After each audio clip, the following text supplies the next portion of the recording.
नमस्कार। मौसम चलावास में आपका स्वागत है।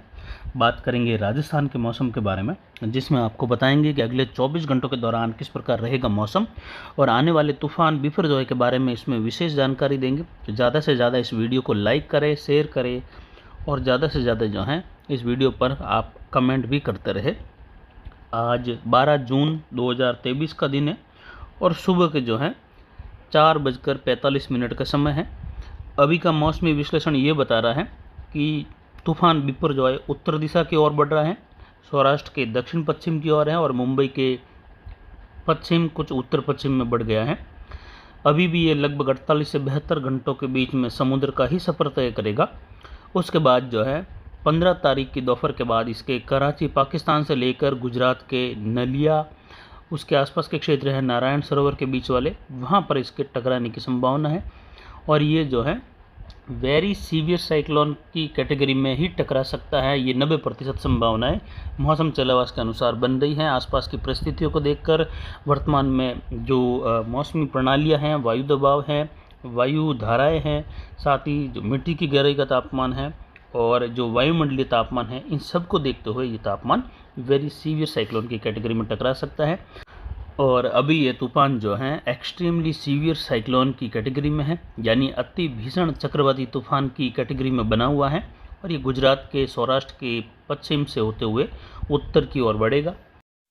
वहीं मानसून ने पिछले 24 घंटों के दौरान और आगे बढ़ते हुए दक्षिण भारत के कई क्षेत्रों को कवर किया है, जिसमें देखें तो मुख्यतः तमिलनाडु के सभी क्षेत्रों को इसने कवर कर दिया है और कर्नाटक के मध्य से पश्चिमी उत्तर पश्चिमी भाग, साथ ही महाराष्ट्र के दक्षिण पश्चिमी भाग और संपूर्ण गोवा क्षेत्र को इसने कवर कर लिया। यानी महाराष्ट्र के भी दक्षिणी भागों में इसने जो है दक्षिण पश्चिमी भागों में दस्तक दे दी और आंध्र प्रदेश के भी दक्षिण पूर्वी कुछ जो है तमिलनाडु और तटीय किनारों से सटे हुए क्षेत्र है, वहाँ पर भी इसने दस्तक दी है। जबकि पूर्वोत्तर राज्यों में देखें तो फिलहाल पिछले 24 घंटों के दौरान कोई भी आगे बढ़त देखने को नहीं मिली, लेकिन अगले 24 घंटों के दौरान 24 से 72 घंटों के बीच में पूर्वोत्तर राज्यों में बढ़त होगी। वहीं आंध्र प्रदेश, कर्नाटक और महाराष्ट्र के क्षेत्रों में बढ़त होगी और मुंबई में भी मानसून की दस्तक जल्द होने की संभावना है। इस बार मानसून की पश्चिमी रेखा है वह उत्तर की ओर लगातार बढ़ रही है इस तूफान के पीछे पीछे। उम्मीद है इस बार कुछ नयापन देखने को मिले, जैसा कि पिछले वीडियो में भी मैंने कई बार बताया है। इस पर हल्का सा जो है इशारा भी बार बार किया कि इस बार जो है कुछ अलग माहौल मानसून के आगे बढ़ने का रह सकता है। आप देख सकते हैं दक्षिणी क्षेत्रों में ये किस प्रकार आगे बढ़ा। वहीं अब जो है महाराष्ट्र के क्षेत्रों में और मुंबई में भी जो है जल्द मानसून की दस्तक होगी। मुंबई में भी मूसलाधार और भारी वर्षा की संभावनाएं आने वाले समय में बन रही है। पश्चिमी घाट क्षेत्रों में लगातार बारिश की संभावनाएं तेजी में होने की संभावनाएं बढ़ रही हैं। पूर्वोत्तर राज्यों में भारी से अति भारी वर्षा की संभावनाएं, वहीं उत्तर पश्चिम भारत के क्षेत्रों में भी अब जो है भारी से अति भारी बारिश की संभावनाएं लगातार बढ़ रही है। हमारे निजी मौसमी विश्लेषण के हिसाब से बता रहे हैं, जल्द ही आपको इसी वीडियो में सटीक जानकारी दे रहे हैं। फिलहाल देखते हैं पिछले 24 घंटों के दौरान किस प्रकार आंकड़े रहे राजस्थान में। अधिकतम तापमान चलावास मारोड जंक्शन में दर्ज 43.34 डिग्री सेल्सियस, यानी तापमान में बढ़ोतरी हुई। हल्की लू जैसी स्थितियां बनी पिछले 24 घंटों के दौरान। उसकी भी वजह रही कि अब जो है हवाएं कमज़ोर होने लगी हैं अरब सागर से आने वाली दक्षिण पश्चिमी दक्षिण मध्य राजस्थान में, जिससे जो है आर्द्रता घटी और तापमान बढ़ गया। न्यूनतम तापमान 29.07 डिग्री सेल्सियस रहा, यानी रात के समय में आर्द्रता बढ़ी हुई है, जिससे उमस में बढ़ोतरी हुई है। और ये तूफान के समय उमस में बढ़ोतरी होना तूफान को और सक्रिय बनाता है जब वह धरातलीय क्षेत्रों की ओर राजस्थान की ओर बढ़ता हो।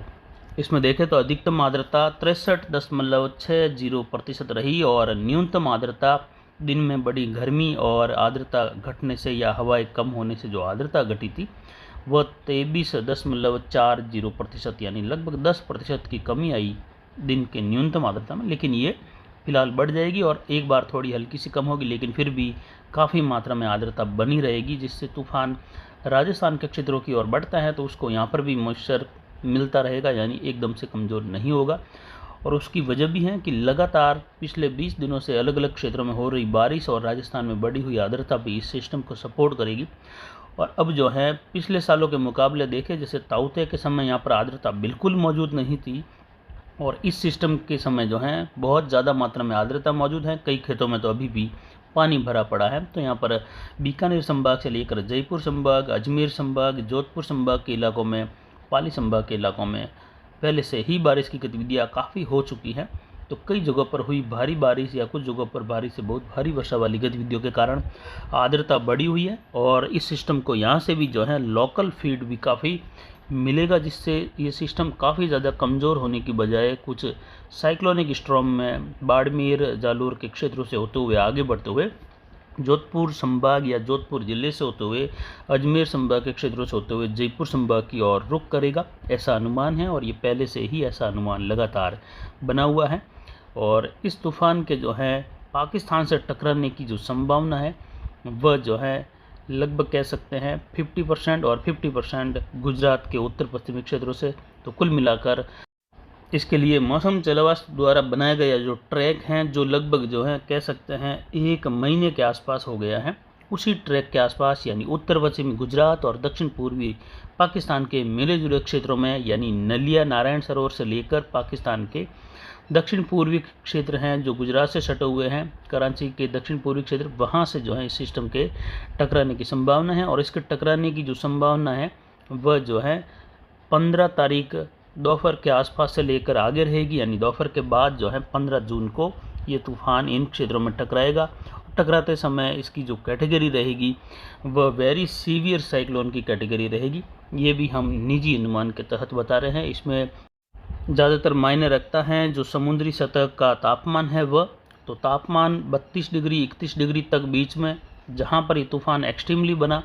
और अब उत्तर की ओर बढ़ते हुए ज़्यादातर कयास सभी के द्वारा यह है कि उत्तर की ओर बढ़ते हुए कुछ कमज़ोर होगा टकराते समय, लेकिन हमारे अनुमान में ये ज़्यादा कमज़ोर नहीं होगा। उसकी वजह है कि उत्तर की ओर तापमान तटीय किनारों के पास समुद्री तापमान बढ़ा है, और वह हमने बार बार बताया भी है कि किस प्रकार जो है तापमान, जब कोई बड़ा सिस्टम बनता है तो काफ़ी हलचल होती है मिट्टी की गहराई में भी, तो उसके आधार पर जो है यहाँ पर तापमान तटीय किनारों पर भी 30 डिग्री तक पहुँच गया है। तो ये तूफ़ान कमज़ोर नहीं होगा ज़्यादा, यानी कुछ कमज़ोर होगा एक कैटेगरी में, लेकिन 90% संभावना है कि ये जो है वेरी सीवियर साइक्लोन की कैटेगरी में जो उत्तर पश्चिमी गुजरात है वहाँ से टकराएगा, फिर आगे बढ़ेगा, फिर कुछ धरातलीय क्षेत्र को पार करते हुए सीवियर साइक्लोन की कैटेगरी में राजस्थान के करीब पहुंच जाएगा, और साइक्लोनिक स्ट्रॉम में ये बाड़मेर के क्षेत्रों से पश्चिम से आगे बढ़ेगा।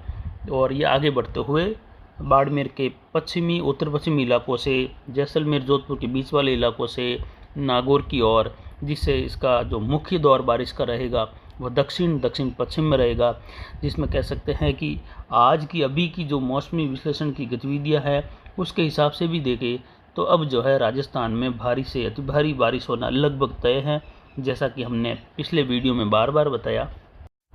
पहले से जिस रूट के बारे में बताया था, फिलहाल उसी रूट के आसपास ही आगे बढ़ रहा है, और उसी तरीके की बारिश की गतिविधियाँ यहाँ पर राजस्थान, गुजरात और पाकिस्तान में रहेगा। पाकिस्तान और उत्तर पश्चिमी गुजरात के क्षेत्रों में अत्यंत भारी वर्षा देखने को मिल सकती है कई इलाकों में, जो कि 15 से लगाकर 16 के मध्य। तो वहीं ये ट्रैक लाल कलर का आप देख सकते हैं हर वीडियो में, और इसके पहले भी जो 3 ट्रैक बताए उसमें ज़्यादा संभावना वहीं उत्तर की ओर बढ़कर और जो गुजरात और पाकिस्तान के मिले जुले इलाकों से होते हुए इसका प्रवेश राजस्थान में, उसके बाद जयपुर संभाग की ओर।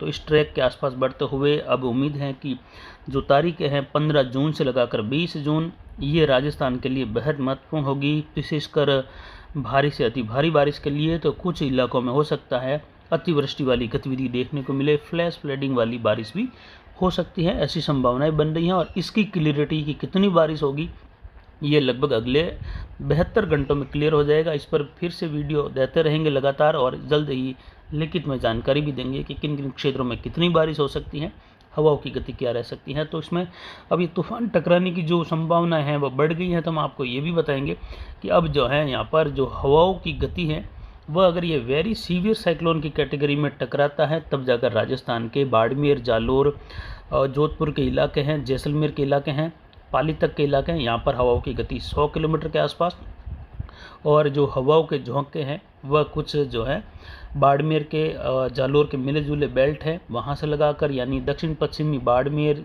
पश्चिमी जालोर, दक्षिणी बाड़मेर आगे बढ़ते हुए फिर उत्तर मध्य जालोर, पाली, जोधपुर के जो इलाके हैं दक्षिणी, वहाँ तक देखें तो कुछ जगहों पर हवाओं के झोंके 100 से लेकर 120 या स्थानीय दबाव और गिरती हुई बारिश के कारण कहीं उच्च दबाव बढ़ते हुए ये जो हैं हवाओं के झोंके कभी कभी 130 किलोमीटर तक भी जा सकते हैं। लेकिन ये तभी संभव है जब जो है ये तूफ़ान 15 तारीख को वेरी सीवियर साइक्लोन की कैटेगरी में टकराए, जिसकी संभावना ज़्यादा बनी हुई है कि ये कमज़ोर होकर नहीं टकराएगा और इसका रूट ये रहेगा। तो उसमें सबसे ज़्यादा बारिश प्राप्त करने वाले ज़िलों में देखें तो बाड़मेर, जालोर, उत्तर पश्चिमी गुजरात से लगाकर जैसलमेर, जोधपुर, पाली, सिरोही, अजमेर संभाग के इलाके, अजमेर, नागौर, भीलवाड़ा, राजसमंद, उदयपुर, डूंगरपुर, बांसवाड़ा।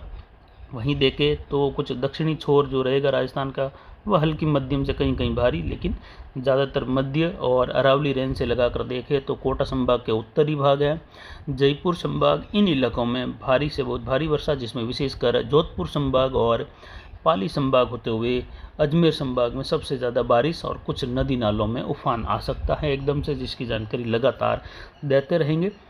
तो फिलहाल अभी की जानकारी के लिए इतना ही। आगे की जानकारी के लिए बने रहे हमारे चैनल पर। नमस्कार, जय हिंद, जय भारत।